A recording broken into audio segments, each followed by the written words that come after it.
نحمدہ ونصلی علی رسولہ الکریم اما بعد فاعوذ باللہ من الشیطان الرجیم بسم اللہ الرحمن الرحیم وَلَمَّا جَاءَهُمْ كِتَابٌ مِّنْ عِندِ اللَّهِ مُصَدِّقٌ لِّمَا مَعَهُمْ وَكَانُوا مِن قَبْلُ يَسْتَفْتِحُونَ عَلَى الَّذِينَ كَفَرُوا فَلَمَّا جَاءَهُمْ مَا عَرَفُوا كَفَرُوا بِهِ فَلَعْنَةُ اللَّهِ عَلَى الْكَافِرِينَ صدق اللہ العظیم۔ رب اشرح لی صدری ویسر لی امری واحلل عقدۃ من لسانی یفقہوا قولی آمین یا رب العالمین۔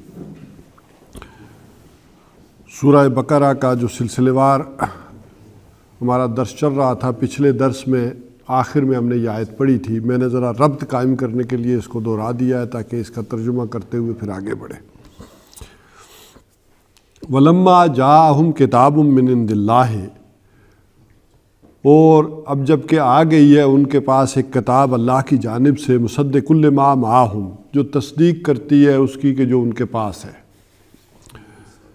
وَقَانُوا مِن قَبْلُ يَسْتَفْتِحُونَ عَلَى الَّذِينَ كَفَرُوا، اور اس سے پہلے یہ تھے کہ فتح کی دعائیں مانگتے تھے ان کافروں کے اوپر۔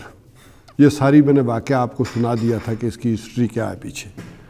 فَلَمَّا جَاءَهُم مَا عَرَفُوا، پھر جب کہ آ گئی ہے ان کے پاس وہ چیز جسے یہ پہچانتے ہیں، اللہ کی ہدایت، اللہ کے رسول، اللہ کی کتاب آ گئی ہے، تو کفروا بہی، تو انہوں نے اس کا انکار کیا ہے۔ فلعنۃ اللہ علی الکافرین، تو اللہ کی لعنت ہو ایسے کافروں پر۔ اے مسلمانوں، تم توقع کر رہے ہو ان سے، یہ تو ایسے بدبخت لوگ ہیں یہ یہودی۔ بئس ما اشتروا بہ انفسہم، بہت برا ہے وہ سامان جس کے عوض انہوں نے اپنی جانوں کا سودا کیا ہے، اپنی جانوں کو بیچ دیا ہے، اس کے عوض جو چیزیں لی ہیں، ان یکفروا، کہ وہ کفر کریں۔ اس حوالے سے جو کچھ کہ انہوں نے لیا ہے وہ بہت برا ہے کہ وہ کفر کرے۔ بما انزل اللہ بغیا، کہ جو کچھ اللہ تعالیٰ نے اتارا ہے زدہ میں، بما انزل اللہ، یعنی جو چیز بھی اللہ نے اتاری ہے، یہ کتاب اتاری ہے، اللہ کے رسول آئے ہیں، تو اس کا یہ انکار کریں۔ کس بنیاد پر؟ بغیا، یعنی ضد میں آ کر، اور کوئی وجہ نہیں ہے۔ بہت برا ہے، بئس ما اشتروا بہ، وہ چیز بڑی بری ہے جس کے عوض انہوں نے بیچ ڈالا ہے، انفسہم، اپنے جانوں کو، اپنے آپ کو بیچ دیا ہے، ان یکفروا، کہ کفر کریں، بما انزل اللہ، اس چیز کا کہ جس کو اللہ نے اتارا ہے، بغیا، بغاوت کر کے، ضد کر کے۔ ان ینزل اللہ بہ، ان ینزل اللہ من فضلہ علی من یشاء من عبادہ، کہ اللہ تعالیٰ نازل کرتا ہے اپنے فضل میں سے، علی من یشاء من عبادہ، اپنے بندوں میں سے جس پر چاہتا ہے۔ یعنی یہ جو یہ ضد کر رہے ہیں، ضد کیا ہے کہ یہ ہم میں سے کیوں نہیں ہے؟ تو اب اللہ تعالیٰ کہہ رہے ہیں کہ اس میں ضد کی کون سی بات ہے؟ اللہ تعالیٰ اپنے فضل کو اپنے بندوں میں سے جس پر چاہے نازل کرے، یہ اس کا حق ہے، یہ اس کا اختیار مطلق ہے کہ جس کو مرضی وہی دے، جس کو مرضی پیغمبر بنائے۔ تم کون ہوتے ہو پوچھنے والے کہ اللہ نے اگر ادھر وہی نازل کر دی ہے تو میں ضد کروں؟ فباؤ بغضب علی غضب، تو وہ لوٹے اللہ کے پاس، یعنی اللہ کے پاس واپس لوٹے غضب پر غضب لے کر، یعنی اللہ پر غصے پر غصہ کمایا انہوں نے۔ یعنی ایک تو یہ کہ انہوں نے اللہ کی بات کو نہیں مانا، اس کا انکار کیا، اور دوسرے یہ کہ ان کو جھٹلا دیا۔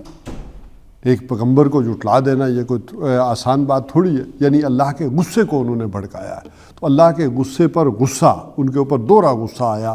ایک کہ یہ، ایک تو وہ آدمی ہوتا ہے نا کہ جو نہیں جانتا ہوتا، اس کے بارے میں تو شاید کوئی رعایت ہو، تو یہ جو جانتے بوجھتے کر رہے ہیں، یہ غصے کے اوپر غصہ ہے اللہ تعالیٰ کا ان کے اوپر۔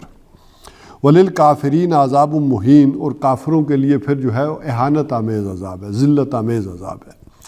وَإِذَا قِيلَ لَهُمْ آمِنُوا بِمَا أَنزَلَ اللَّهُ، اور جب ان سے کہا جاتا ہے کہ ایمان لاؤ بما انزل اللہ، اس چیز پر جو اللہ نے اتاری ہے، قَالُوا نُؤْمِنُ بِمَا أُنزِلَ إِلَيْنَا، وہ کہتے ہیں کہ ہم ایمان لاتے ہیں کہ جو چیز ہمارے اوپر نازل کی گئی ہے، یعنی ہمیں بھی مومن سمجھا جائے۔ یہ ان کی پرانی روش ہے کہ ہمیں بھی مومن سمجھا جائے، لیکن ہم بھی ایمان والے ہیں۔ لیکن ایمان سے ان کی مراد کیا تھی کہ ہم انبیاء پر، پچھلے انبیاء پر اور اللہ کی کتابوں پر ایمان لاتے ہیں، اس میں حضور شامل نہیں ہے، ہمیں بھی مومن سمجھا جائے۔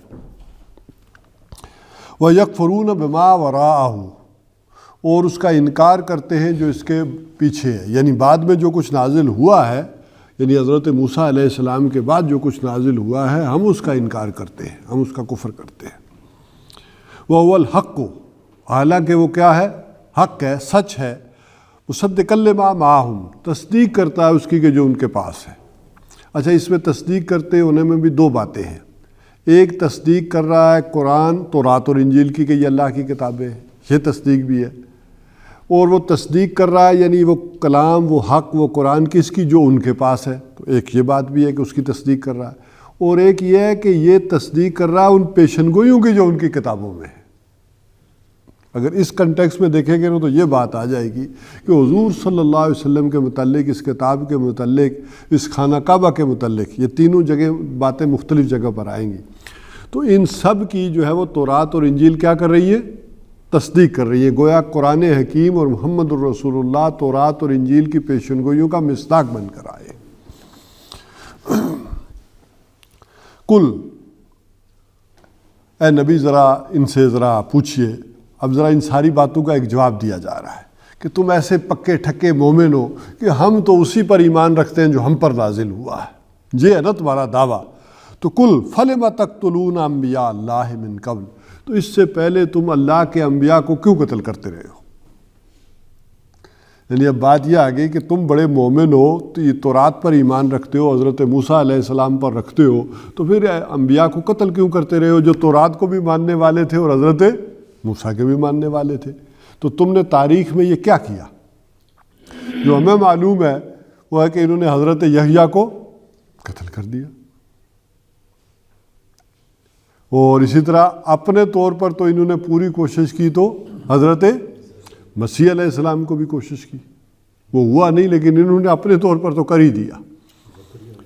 زکریا علیہ السلام کو بھی کیا۔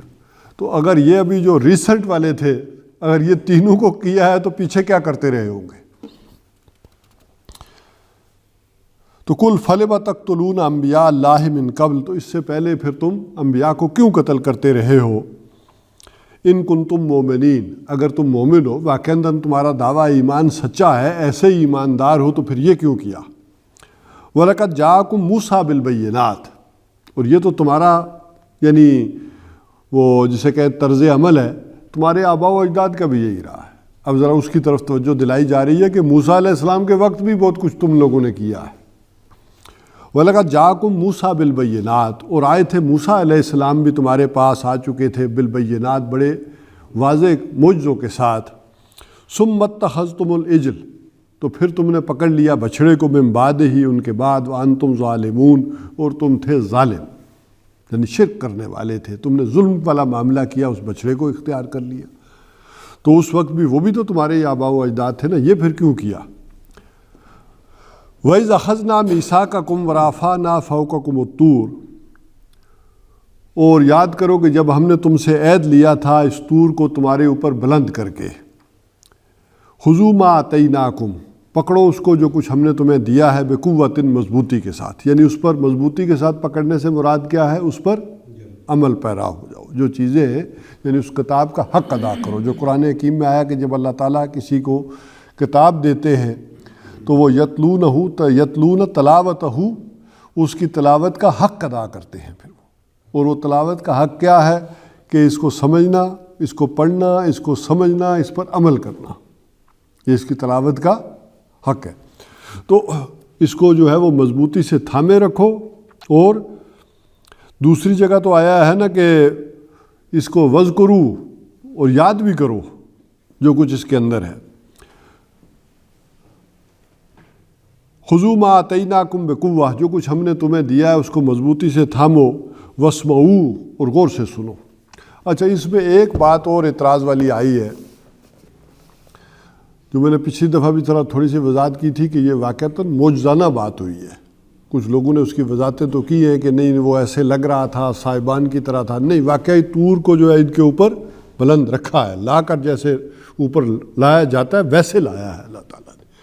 چونکہ اس کی کوئی توجیہ سورہ اعراف میں ہم پڑھیں گے تو بڑی کلیئرٹی کے ساتھ آ جائے گا کہ اوپر معلق ہوا ہے طور ان کے، کہ کرو نہیں تو چھوڑے نہیں جاؤ گے۔ تو اس میں پھر یہ بات کچھ لوگوں نے کہی کہ یار یہ لا اکراہ فی الدین کے ساتھ کنٹرڈکٹ کرتی ہے بات، کہ دین میں تو کوئی زبردستی نہیں ہے، تو ان سے یہ زبردستی کیوں کرائی گئی؟ تو پھر اس کی وضاحت یہ بعض لوگوں نے یہ دی ہے کہ نہیں، ایسا نہیں ہے، دین کے قبول کرنے میں کوئی زبردستی نہیں ہے، لیکن اگر کوئی آدمی دین قبول کر لے تو پھر زبردستی ہے۔ اگر کوئی آدمی کہتا ہے کہ میں مسلمان ہوں اور پھر کہے کہ میں نماز نہیں پڑھتا، تو پھر معاملہ ٹھیک نہیں ہے، کہ میں زکوٰۃ نہیں دیتا۔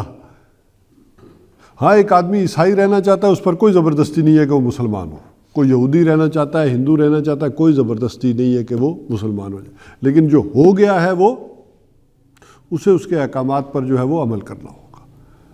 یہ تو اب ہمارے ہاں آزادی ہے، ویسے تو پرانے فقہاء کے نزدیک سزا تھی، بعض ائمہ کے نزدیک تو جو نماز آدمی مستقل سمجھانے سے بھی نہ پڑھے اس کو تعزیراً امام مالک اور امام شافعی نے قتل کا، امام احمد بن حنبل نے قتل کا فتویٰ بھی دیا ہے، تو اس کو قتل کر دیا جائے تعزیراً۔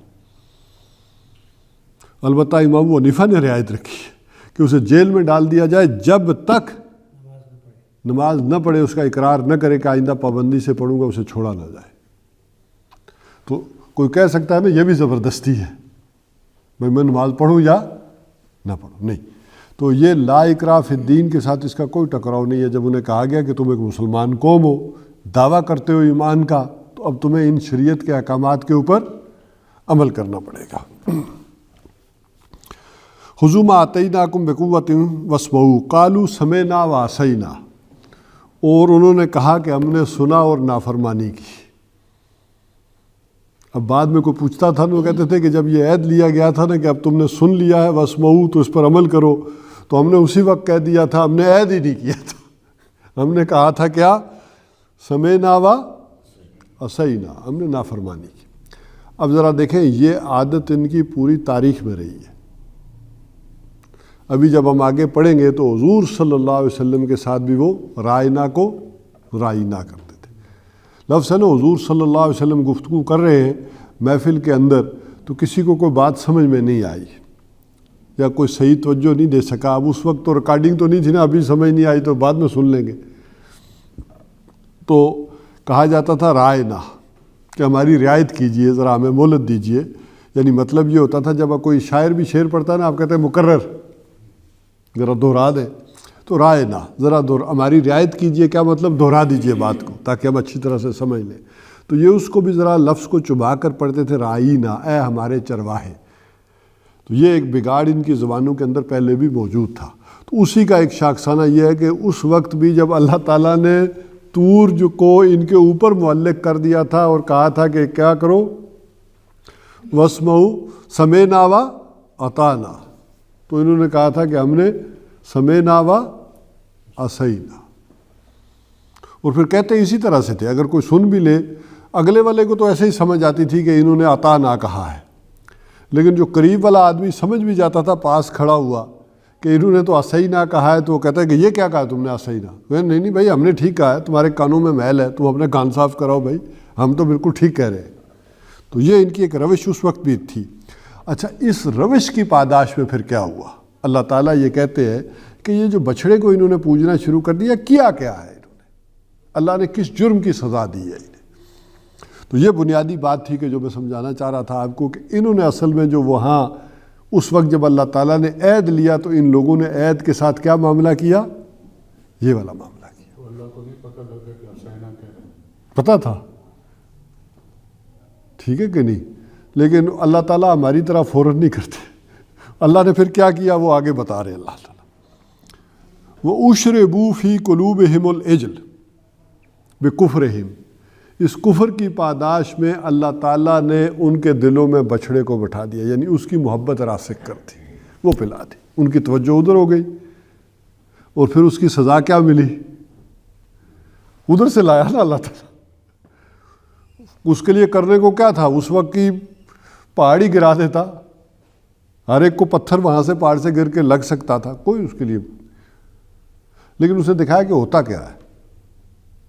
اور یہ وہی لوگ ہوں گے جنہوں نے، سب نے تو بچڑے کی پوجا نہیں کی نا، جو بعد میں قتل کیے گئے، تو یہ وہی لوگ ہوں گے جنہوں نے یہ حرکت کی ہوگی، تو یہ سزا ملی۔ پھر کل بے سما یامرکم بہی ایمانکم، اب ان سے کہیے کیا یہ ہیں وہ حرکتیں، یہ ہیں وہ بری چیزیں جن کا تمہیں تمہارا ایمان حکم دیتا ہے، یعنی دوسرے لفظوں میں یہ تمہارا ایمان ہے، یہ ایمان رکھتے ہو جو ان چیزوں کا تمہیں حکم دے رہا، تو بڑا ہی برا ہے گویا تمہارا ایمان والا معاملہ جو تمہیں ان چیزوں کا حکم دے رہا ہے۔ ان کنتم مومنین، اگر تم مومن ہو، دعویٰ تم کر رہے ہو کہ ہم مومن ہیں، تو اگر تم مومن ہو تو پھر دیکھ لو۔ اچھا یہاں ایک اور اصول بھی نکلتا ہے، عمل سے ایمان کی نفی کی گئی ہے کہ جس آدمی کا عمل صحیح نہیں ہے اس کا کوئی ایمان نہیں۔ لیکن حضور صلی اللہ علیہ وسلم نے فرمایا کہ اس شخص کا کوئی ایمان نہیں کہ جو کچھ میں لے کر آیا ہوں، یعنی یہ کتاب، اس کے حرام کو حرام نہ سمجھے اور اس کے حلال کو حلال نہ سمجھے، اس کا کوئی ایمان نہیں۔ بلکہ وہ حدیثیں تو بے شمار آپ نے سنی ہوں گی نا، واللہ لا یؤمن، کہ خدا کی قسم وہ شخص مومن نہیں ہے جس کا پڑوسی اس کی اظہار ثانی سے محفوظ نہ ہو، خدا کی قسم وہ مومن نہیں ہے، خدا کی قسم وہ مومن نہیں ہے کہ جس کو میں اس کے والدین سے اور اس کی ہر شے سے، اس کی اولاد سے میں زیادہ عزیز نہ ہو جاؤں، محبوب نہ ہو جاؤں۔ تو عمل سے بھی ایمان کی نفی، دعویٰ ایمان کا ہوتا ہے لیکن انسان کے عمل سے اس کی نفی ہوتی ہے۔ اصل میں اس لیے کہہ رہا تھا کہ یہ وہ جڑ میں خرابی ہے۔ اب اس کے بعد وہ یونیورسل ٹروتھ بیان کیا گیا، جیسے میں نے کہا نا، واقعات یہ بیان کر کے کہ تمہاری حرکتیں یہ ہیں، تو اس کا مطلب یہ ہے کہ تمہارے نظریے کے اندر کوئی خرابی ہے، تمہارے سوچ کے اندر، فکر کے اندر کوئی خرابی ہے، اور اب وہاں وہ دیکھ لیں کہ یہ بین ہی مسلمان امتوں کے اندر پیدا ہو جاتی ہے کہ ہم اگر کسی نبی کی امت ہیں تو ہمیں سیدھا کام کرنے کی کوئی ضرورت نہیں ہے، بخشے بخشائے، اور اس کا اگلا نتیجہ کیا نکلتا ہے؟ جنت ہمارے لیے ہے۔ اگر کوئی ہم میں سے کسی عام آدمی سے بھی پوچھے کہ جنت میں کون جائے گا، تو سیدھی سی بات ہے، ہم سے کوئی پوچھے عیسائی جائے گا، ہم کہیں گے یہودی جائے گا، نہیں کوئی ہندو جائے گا، نہیں کوئی چینی، کوئی جاپانی، کون؟ سوائے ہمارے تو کوئی نہیں بچتا۔ تو جنت ہے ہی ہماری۔ اچھا پیچھے یہ اللہ تعالیٰ بتا رہے ہیں کہ یہ عمل جو ہے وہ تمہارے ایمان کی نفی کر رہا ہے، اگرچہ ہمارا ایمان کیا کہ کسی کے اندر اگر رائی کے دانے کے برابر بھی ایمان ہوگا تو وہ جنت میں جائے گا، سزائیں بھگت لے گا، جو کچھ بھی ہوگا، لیکن جائے گا۔ لیکن یہاں اس کی نفی کرتے ہوئے کہا جا رہا ہے کہ یہ معاملہ ہوتا ہے امتوں کے اندر کہ ان کے اعمال دعوے ایمان کے ہوتے ہیں لیکن ان کے اعمال بتا رہے ہوتے ہیں کوئی ایمان نہیں ہے۔ لہٰذا اب اس یونیورسل ٹروتھ کی طرف آیا معاملہ۔ قل ان کانت لکم الدار الآخرۃ عند اللہ خالصۃ من دون الناس، اے نبی صلی اللہ علیہ وسلم ان سے کہیے کہ اگر وہ آخرت کا گھر، وہ پچھلا گھر یعنی جنت، وہ اللہ کے ہاں خالص لوگوں کو چھوڑ کر تمہارے لیے ہے، یہ جو بات میں نے سب لوگوں کو چھوڑ کر وہ کس کے لیے خالص تمہارے لیے ہے، فتمنوا الموت، تو کیا کرو؟ موت کی تمنا کرو، ان کنتم صادقین، اگر تم جو ہے وہ سچے ہو تو پھر موت کی تمنا کرو۔ اتنی اچھی جگہ چھوڑ کر یہاں اوروں کے چکروں میں پڑے ہوئے 70 عورتیں ادھر انتظار کر رہی ہیں، تو اگر واقعی تمہارا ایمان ہے تو تمہارا دل وہاں لگا ہونا چاہیے نا، اصلاً تو وہ ہونا چاہیے کہ یہ تو ایک ڈیوٹی ہے، امتحان ہے جو اللہ نے لگایا ہے، میں نے پورا کرنا ہے، اصل تو میرا گھر وہ ہے۔ پھر تو توجہ ادھر ہونی چاہیے، اور اس توجہ کے لیے عمل کون سا ہونا چاہیے کہ جو اللہ نے حکم بھیجا ہے وہ میں کروں، اور وہ تم کر نہیں رہے ہو۔ تو اگر تمہارا یہ خیال ہے کہ یہ آخرت کا گھر خالصتاً تمہارا ہے، یعنی لوگوں کو چھوڑ کر، تو تم موت کی تمنا کرو اگر تم مومن ہو۔ وَلَن يَتَمَنَّوْنَهُ أَبَدًا بِمَا قَدَّمَتْ أَيْدِيهِمْ، اور یہ کبھی بھی موت کی تمنا نہیں کریں گے، بما قدمت ایدیہم، بسبب اس کے کہ جو ان کے ہاتھوں نے آگے بھیجا ہے۔ انہیں معلوم ہے ڈپازٹ کیا کرایا ہے، لیکن آپ بینک میں، بینک ہیں، بینک میں پیسے بھی ہیں، لیکن آپ نے جمع نہیں کرائے تو آپ کو تو نہیں نہ ملیں گے۔ آپ بینک سے جا کر پیسے نکلوانے چلے جائیں تو کہے گا بھائی جمع بھی کرائے تھے یا نہیں۔ تو اسی طرح آخرت میں آپ نے اس کے ڈیوائن بینک میں کوئی جمع کرایا ہوگا تو نکالیں گے نا۔ تو انہیں خوب اچھی طرح سے معلوم ہے کہ ان کے ہاتھوں کی کمائی کیا ہے، انہوں نے ڈپازٹ کیا کرایا ہے، بھیجا آگے کیا ہے، یہ کبھی موت کی تمنا نہیں کریں گے۔ واللہ علیم بالظالمین، اور اللہ ایسے ظالموں کو خوب جانتا ہے۔ اور ان کا حال یہ ہے وَلَتَجِدَنَّهُمْ أَحْرَصَ النَّاسِ عَلَىٰ حَيَاءٍ، آپ انہیں پائیں گے لوگوں میں سے دنیا کی زندگی میں سب سے زیادہ لالچی، یعنی پوری دنیا میں اگر اس دنیا کی زندگی کے حریص اور لالچی ہے نا تو یہودی ہے۔ وَمِنَ الَّذِينَ أَشْرَكُوا، اور ان مشرکوں سے بھی زیادہ یہ دنیا کی زندگی کے لالچی ہے۔ اور اس میں آج کل کے تو چھوڑے، تاریخی جو واقعات بتاتے ہیں، دیکھیں ابو جہل نے مخالفت کی، مشرک تھا نا، لیکن اس نے گردن آ کر کٹائی ہے، بھرتے ہوئے بھی کہا ہے ذرا گردن نیچے سے کاٹو، ذرا اونچی ہو۔ اور بنو قریظہ کا جو سامان نکلا ہے بعد میں، تو مسلمان کہتے اتنے پریشان ہوئے، اتنا اسلحہ تھا ان کے پاس، اتنا اسلحہ تھا، اور انہوں نے ہتھیار ڈال دیے، اور اگر یہ لڑتے تو غالب نہ بھی آتے تو ہمارا جو ہے وہ کام سیدھا کر دیتے، ہم میں بھی کم ہی بچتے، اتنا اسلحہ جس کے پاس۔ لیکن آپ کو معلوم ہے کیا ہوا؟ بزدلی، موت سے ڈرنا، یہ رہا معاملہ۔ اور اسی کو سمجھے، وہاں پر یہ بات بتائی گئی کہ ان کی لڑائی کا طریقہ ہمیشہ یہی رہا ہے، من وراء الجدر، ہمیشہ اوٹ کے پیچھے سے، دیواروں کے پیچھے سے یہ لڑتے رہے، سامنے میدان میں آ کر ان میں لڑنے کی ہمت کبھی نہیں رہی۔ اور پھر جب دنیا میں ان کے قابو میں آئی ہے تو آپ دیکھ لیں، اس کے بعد جب یہ دنیا پر انہیں قابو کیا ہے تو لڑائی کے سارے طریقے من وراء جدر کے آئے ہیں دنیا میں۔ 1920 تک تو آپ دیکھیں نا فیس ٹو فیس لڑ رہی تھی قومیں، جب انہوں نے کیپچر کرنا شروع کیا ہے معاملے کو، یہ قابو پایا ہے دنیا کے اوپر، تو پھر اس کے بعد سارے آپ کی لڑائی اگر اس وقت تک میں کہوں تو ساری من وراء الجدر ہے۔ ٹینک بناؤ تاکہ مجھے کچھ نہ ہو، وہ B-52 ہو تاکہ اتنی اونچائی سے میں کروں کہ ہمیں کچھ نہ ہو، سب سے پہلے سیفٹی اپنی۔ جبکہ جو مسلمانوں کی جنگیں ہوتی تھی وہ کہتے تھے میں پہلے میدان میں، لیڈر آگے، جرنیل آگے ہوتا تھا، اور یوں لڑائی کی جاتی تھی میدان میں۔ تو یہ کبھی کھلے میدان میں نہیں آئیں گے نہ مقابلہ کریں، دنیا کی زندگی کے سب سے زیادہ لالچی ہے، اور سب سے زیادہ انہیں، اچھا یہی پٹی پھر انہیں امریکہ کو پڑھائی، سب کو پڑھائی کہ ہمارا ایک بندہ بھی قیمتی ہے، چاہے باقی لاکھوں مر جائیں، ہمارے ایک کی سیفٹی زیادہ ضروری ہے۔ تو وہ والا معاملہ ان کے اندر ابھی بھی ہے، یعنی جان کا خطرہ، اپنی سیفٹی، یہ سب سے زیادہ کرتے ہیں۔ تو وَلَتَجِدَنَّهُمْ أَحْرَصَ النَّاسِ عَلَىٰ حَيَاةٍ وَمِنَ الَّذِينَ أَشْرَكُوا، اور ان مشرکوں سے بھی زیادہ یہ دنیا کی زندگی کے لالچی ہے۔ اور کسی مسلمان امت کے اندر جب یہ چھ پیدا ہوتی ہے، اب یہ ذرا دیکھیں کہ وہ معاملہ یہ ہوتا ہے کہ یہ تم انبیاء کو کیوں قتل کرتے رہے ہو؟ وہ مجھے یاد آ رہی ہے، کسی حبشی نے پہلی دفعہ کوئی آئینہ دیکھا نا تو اس نے آئینہ کو توڑ دیا، اسے اپنی جب شکل پسند نہیں آئی تو اس نے شیشہ توڑ دیا، آئینہ توڑا۔ تو وہ بات یہی ہے کہ انبیاء نے آ کر جب بھی انہیں ان کی شکل دکھائی تو انہوں نے وہ آئینہ توڑ دیا کہ تم ہو یہ۔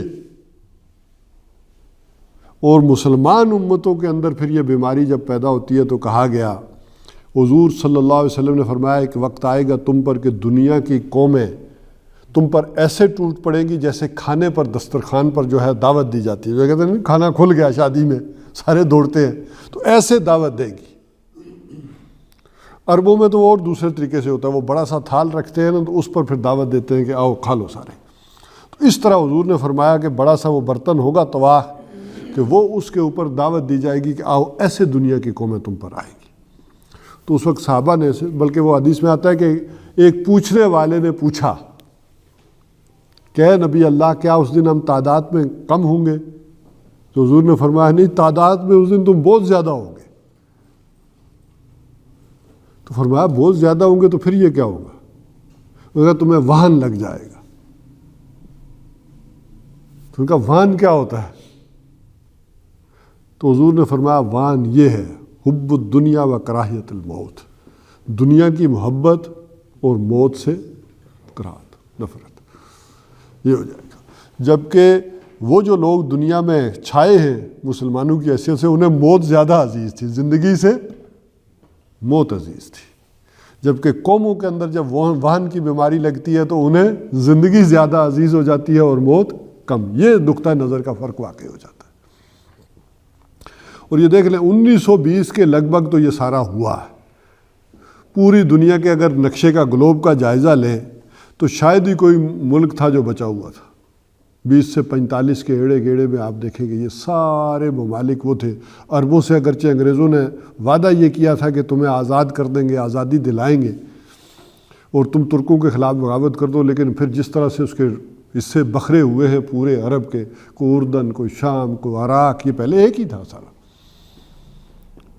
یہ صرف یہ جو حجاز کا علاقہ بچا رہا ہے، وہ بھی اس وجہ سے کہ اس کی کوئی اہمیت نہیں تھی، تیل ابھی نکلا نہیں تھا، یہاں تو کوئی شے تھی ہی نہیں،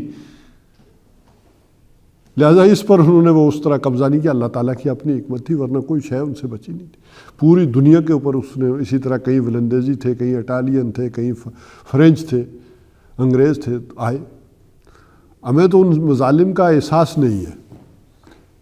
اچھا ہماری خوش قسمتی یہ ہے کہ ہمارے حصے میں انگریز آئے، ان کے ہاں پھر بھی قانون تھا، کوئی انصاف تھا، کوئی عدل کا معاملہ تھا۔ جدھر جدھر یہ اٹالین اور فرینچ اور یہ گئے ہیں، انہوں نے تو جو ظلم کیے ہیں آپ ذرا اندازہ نہیں کر سکتے، وہ ممالک ابھی تک اٹھ نہیں سکے۔ اور اصل تو بدماش یہ ہے، اگر دیکھیں نا سارے پرانے صلیبی جنگوں میں اور نو انسانی کے ساتھ جنگوں میں تو یہ زیادہ رہے ہیں، یہ فرانس، اٹلی اور یہ سارے ممالک۔ اور ابھی بھی اگر جب امریکہ ہاتھ کھینچے گا، اس وقت جو خوفناک صورتحال پیدا ہو رہی ہے، بڑا بدماش ہو نا چھوٹے قابو میں رہتے، تو ان کا ہاتھ کھینچنے سے یہ زیادہ بدماشی پھر ان کی اپنی اپنی قائم ہوگی، اس میں زیادہ زیادتی والا معاملہ ہوگا۔ مجھے ڈاکٹر صاحب کی ایک بات یاد آ رہی ہے کہ وہ کہا کرتے تھے کہ یہ جب ہلچل مچے گی تو لوگوں کو فلائٹیں نہیں ملے گی واپس آنے کے لیے، اتنی قتل و غارت اس یورپ کے اندر ہوگی، یہ نام کے رہ جائیں گے انسانی حقوق۔ کسی کلمہ گو کی جان ان علاقوں میں نہیں بچے گی، کیا انگلینڈ میں اور کیا یہاں، اس قدر شدید قتل و غارت۔ اور لوگ کہیں کہ کسی طرح کوئی فلائٹ ہی مل جائے، کوئی جہاز کے ساتھ لٹک کر ہی چلے جائیں، نہیں ہوگا، یہ قتل و غارت ہونی ہے ان سارے علاقوں کے اندر۔ بہرحال اللہ تعالیٰ بچائے اس سے۔ تو وَلَتَجِدَنَّهُمْ أَحْرَصَ النَّاسِ عَلَىٰ حَيَاةٍ وَمِنَ الَّذِينَ أَشْرَكُوا يُوَدُّ أَحَدُهُمْ يُعَمَّرُ أَلْفَ سَنَةٍ، ان میں سے ہر ایک یہ چاہتا ہے کہ اس کی عمر ہو 1000 برس، ایک ایک یہ چاہتا ہے کہ اس کی عمر لمبی ہو جائے، ایک ایک 1000 برس ہو۔ وَمَا هُوَ بِمُزَحْزِحِهِ مِنَ الْعَذَابِ، اور یہ چیز دور کرنے والی نہیں ہے عذاب کو، ان یعمر، کہ اس کی عمر زیادہ ہو جائے، یعنی عمر کے زیادہ ہونے سے وہ عذاب ٹل نہیں جائے گا۔ اصل میں وہ کیا ہوتا ہے، وہ کہتے ہیں نا بلی کو دیکھ کر کبوتر آنکھیں بند کر لیتا، تو اس سے بلی غائب تو نہیں ہو جاتی نا، نہ ٹل جاتی ہے، بلی نے تو آنا ہی ہوتا ہے، لیکن صرف کیا ہے کہ کبوتر آنکھیں کیوں بند کرتا ہے، وہ خونخوار منظر وہ دیکھنا نہیں چاہتا، اسے پتہ ہے کہ ہونا پھر کیا ہے اگلے لمحے، لہٰذا وہ آنکھیں بند، وہ دیکھنا نہیں چاہتا۔ بلی نہیں غائب ہوتی، تو وہ عمر لمبی ہونے سے وہ عذاب نہیں ٹل سکتا، نہ وہ حساب کتاب ٹل سکتا ہے۔ واللہ بصیر بما یعملون، اور جو کچھ بھی تم کرتے ہو اللہ تعالیٰ جو ہے وہ اس کو دیکھتا ہے۔ اب یہاں سے اگلا ایک مضمون شروع ہو رہا ہے، اس کی ایک تو خاص بات جو ہے وہ آگے ذرا ساتھ آئے گی تفصیل کے ساتھ، لیکن اس کو ذرا پڑھ لیں ان آیات کو، اگلے رکوع کو پورا تو ہم ختم نہیں کر سکیں گے۔ کل من کان عدوا لجبریل، اے نبی صلی اللہ علیہ وسلم ان سے کہہ دیجئے، کان کھول کر سن لو کہ جو کوئی دشمن ہوا جبریل کا۔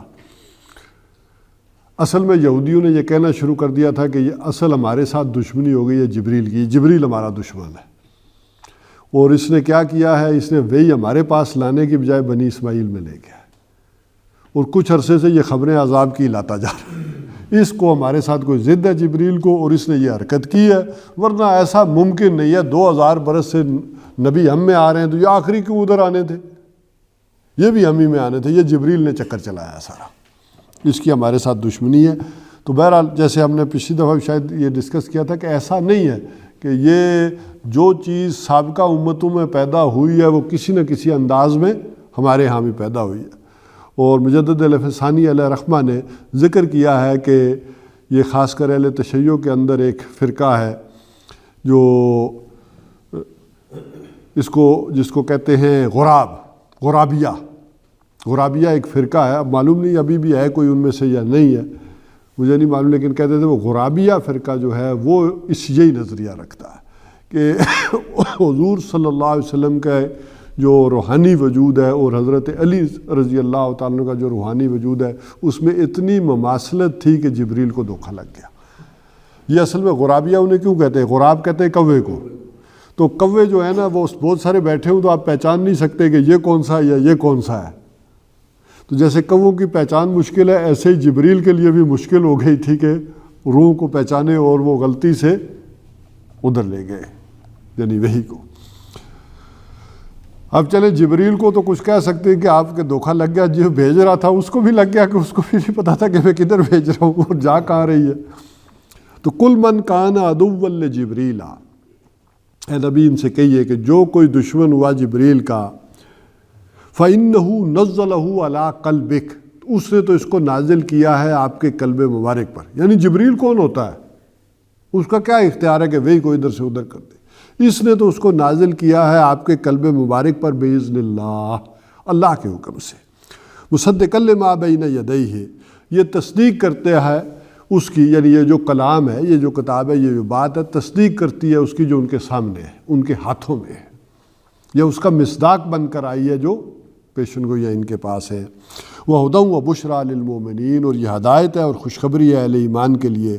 من کان عدوا للہ، اور جو کوئی دشمن ہوا اللہ کا، و ملائکتہ، اور اس کے فرشتوں کا، و رسلہ، اب ایڈ کر دیا رسولوں کا بھی جو دشمن ہوا، و جبریل، اور جبریل کا، و میکال، اور میکائیل کا، فإن اللہ عدو للکافرین، تو اللہ تعالیٰ ایسے کافروں کا پھر دشمن ہے۔